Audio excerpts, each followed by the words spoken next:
दोस्तों, जब हम एक्टर बनने का सपना लेकर इस इंडस्ट्री में आते हैं तो कुछ ख्वाहिशें दिल के बहुत करीब होती हैं। एक हिट फिल्म देना, लोगों का प्यार पाना और एक ऐसा सम्मान जीतना जिसे पूरा देश इज्जत की नजर से देखता हो। नेशनल फिल्म अवार्ड यह कोई प्राइवेट चैनल का अवार्ड नहीं है जो अक्सर अटेंडेंस या परफॉर्मेंस के आधार पर दे दिया जाता है।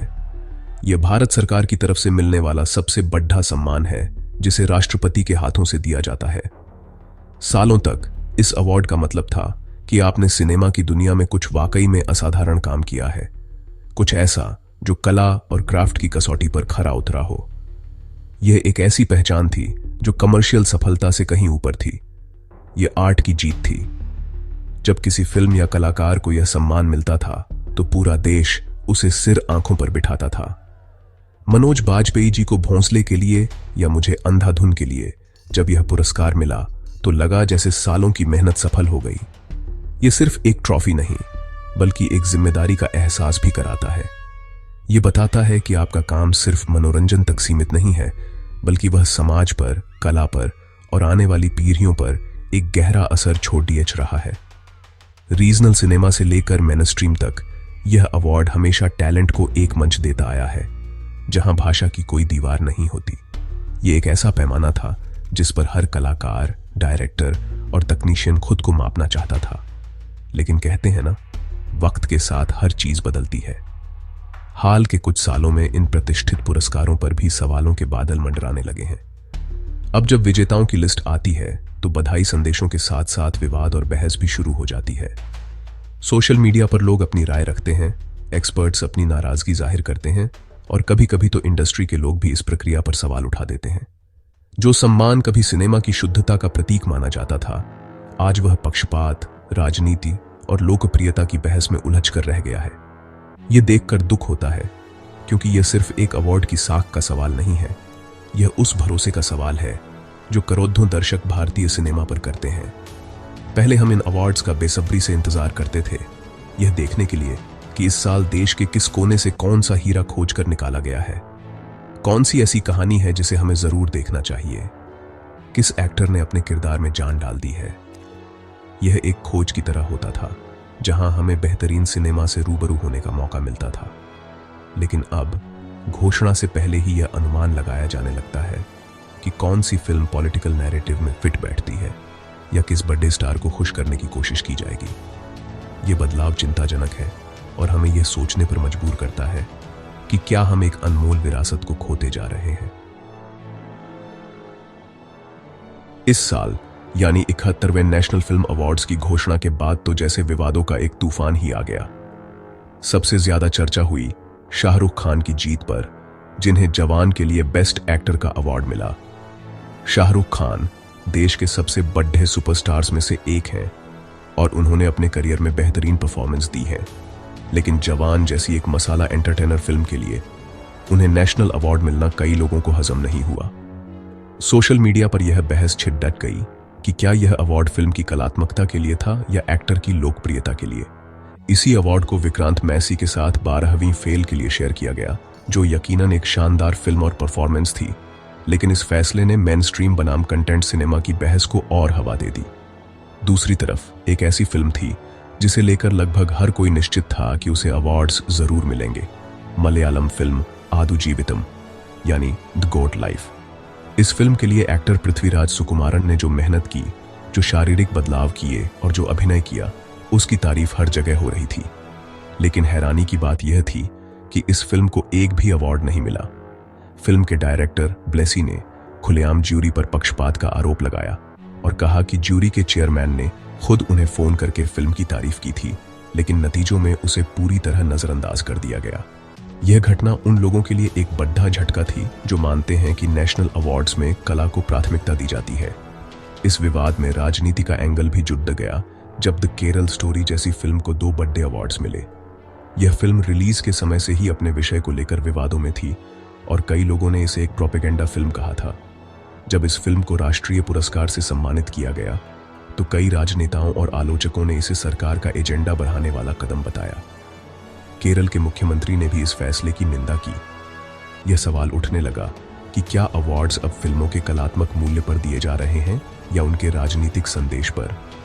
यह बहस सिनेमा के लिए अच्छी नहीं है, क्योंकि यह कला को विचारधाराओं के खेमों में बांट देती है।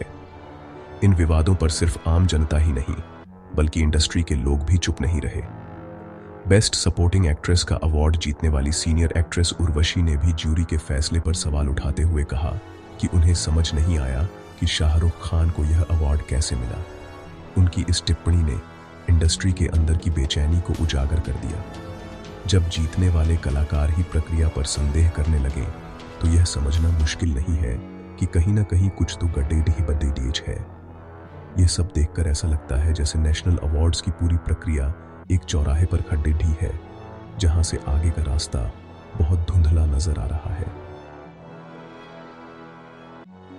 यह सोचना गलत होगा कि नेशनल फिल्म अवार्ड्स पर सवाल पहली बार उठे हैं।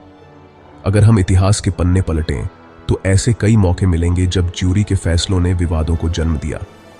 साल 2017 में जब अक्षय कुमार को रुस्तम के लिए बेस्ट एक्टर का अवार्ड मिला, तब भी बहुत हंगामा हुआ था। उस साल ज्यूरी के एक सदस्य उनके करीबी दोस्त और डायरेक्टर प्रियदर्शन थे। लोगों ने आरोप लगाया कि मनोज बाजपेयी, अलीगर और आमिर खान दंगल जैसे दमदार प्रदर्शनों को नजरअंदाज करके दोस्ती निभाई गई। इसी तरह 2005 में सैफ अली खान को हम तुम जैसी एक हल्की फुल्की रोमांटिक कॉमेडी के लिए बेस्ट एक्टर का अवार्ड दे दिया गया, जबकि उसी साल स्वदेश में शाहरुख खान और मकबूल में इरफान खान जैसे एक्टर्स ने यादगार परफॉर्मेंस दी थी। उस वक्त भी यह कहा गया कि ज्यूरी में उनकी मां शर्मिला टैगोर जी के होने का उन्हें फायदा मिला। ये उदाहरण बताते हैं कि पक्षपात और भाई भतीजावाद के आरोप इन पुरस्कारों के लिए नए नहीं हैं। ज्यूरी के चयन की प्रक्रिया भी अक्सर सवालों के घेरे में रहती है। ज्यूरी के सदस्यों को सूचना और प्रसारण मंत्रालय द्वारा नियुक्त किया जाता है और अक्सर यह आरोप लगते हैं कि इसमें ऐसे लोगों को जगह दी जाती है जिनकी विचारधारा सरकार से मिलती जुलती हो। इससे फैसलों में राजनीतिक प्रभाव की आशंका बढ़ जाती है।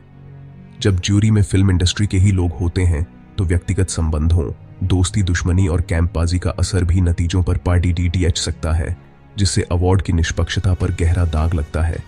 यह भी एक अजीब विडंबना है कि हमारे देश के कुछ सबसे बड़े और सम्मानित कलाकारों को आज तक यह राष्ट्रीय सम्मान नहीं मिला। दिलीप कुमार, जिन्हें ट्रेजेडी किंग कहा जाता है, देव आनंद, राजेश खन्ना और आज के दौर के सुपरस्टार्स जैसे सलमान खान और ऋतिक रोशन इस लिस्ट में शामिल हैं। इन कलाकारों ने दशकों तक दर्शकों का मनोरंजन किया है और कई यादगार फिल्में दी हैं, लेकिन नेशनल अवार्ड की ज्यूरी को उनका काम कभी इस सम्मान के लायक नहीं लगा। यह देखकर हैरानी होती है कि एक तरफ जवान जैसी फिल्म को बेस्ट एक्टर का अवार्ड मिलता है और दूसरी तरफ गाइड, आनंद या बजरंगी भाईजान जैसी फिल्मों की परफॉर्मेंस को कभी नहीं सराहा गया। यह हमें लोकप्रियता बनाम योग्यता की उस पुरानी बहस पर वापस ले आता है।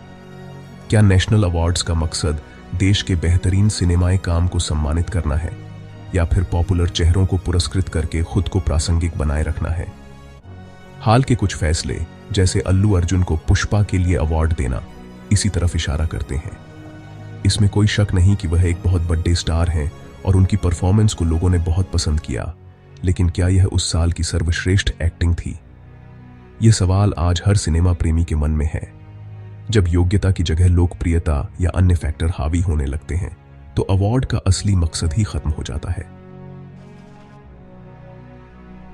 इन सभी विवादों, बहसों और आरोपों के बीच सबसे बड़ा सवाल यह उठता है कि क्या नेशनल फिल्म अवार्ड्स पर आज भी लोगों का विश्वास पहले जैसा कायम है?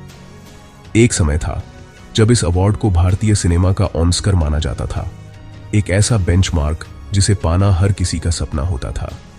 दर्शक भी ज्यूरी के फैसले पर भरोसा करते थे और अवार्ड जीतने वाली फिल्मों को खास तौर पर ढूंढ कर देखते थे, यह मानते हुए कि यह सिनेमा का सबसे बेहतरीन नमूना होगा। लेकिन अब स्थिति बदल गई है। अब जब विजेताओं की घोषणा होती है, तो उसे स्वीकार करने के बजाय उस पर शक किया जाता है, उसे ट्रोल किया जाता है और उसे राजनीतिक चश्मे से देखा जाता है। इस भरोसे में आई कमी का सबसे बड़ा कारण पारदर्शिता का अभाव है। ज्यूरी किस आधार पर किसी फिल्म को चुनती है या खारिज करती है, यह कभी खुलकर सामने नहीं आता। आदु जीवितम के मामले में ज्यूरी के चेयरमैन का यह कहना कि परफॉर्मेंस में तकनीकी खामियां थीं, किसी के गले नहीं उतरा। इस तरह की गोलमोल बातें शक को और गहरा करती हैं। अगर ज्यूरी अपने हर फैसले के पीछे एक ठोस और तार्किक कारण पब्लिकली बताए तो शायद लोगों का भरोसा वापस जीता जा सकता है। लेकिन जब तक यह प्रक्रिया एक बंद दरवाजे के पीछे होती रहेगी, तब तक सवाल उठते रहेंगे और अवार्ड की साख कम होती जाएगी। मैं एक एक्टर होने के नाते यह महसूस कर सकता हूं कि इस बदलते माहौल का कलाकारों पर क्या असर पड़ दिखता होगा।